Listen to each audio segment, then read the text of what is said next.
अस्सलाम वालेकुम। वालेकुम सलाम। क्या नाम है आपका? नसीब ताज, कहाँ से आए हैं आप? कटी पहाड़ी से।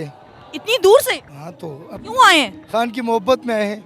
क्या क्या मोहब्बत है, क्या कहने आए हैं आप? ये है कि मैं सबसे पहले तो मैं तमाम जितनी भी जमातें हैं सबके कारकुनों को बोलना चाहता हूँ कि आपने देख लिया, आपको फ़र्क मालूम हुआ कि नहीं?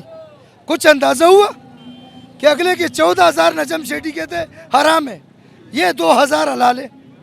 उस पर सियासत कर रहा था वो, इस पर सियासत नहीं कर रहा था।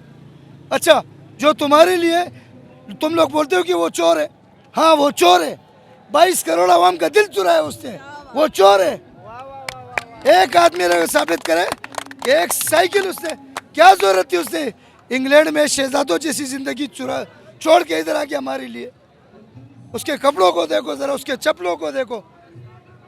15,000 से ज्यादा तो उसका सूट नहीं होगा। तुम्हारे तो 50-50 लाख रुपए का एक सूट है, 15-15 लाख के जूते हैं, 1-1 करोड़ की तुम्हारी गाड़ियां हैं, और तुम उस बेचारे पे इल्ज़ाम लगा रहे हो। कभी बोलते हो तोचा खाना, कभी क्या बोलते हो। वो पहले उर्दू तो सीख लो अल्लाह के बंदे। तो मैं तमाम कौम से अपील करता हूँ कि अपने दोस्त और दुश्मन को पहचान लो, फिर यह मौका नहीं आएगा। 70 साल की उम्र वो पूरी हो चुकी है, इसके बाद पता नहीं कोई दूसरा आएगा कि नहीं।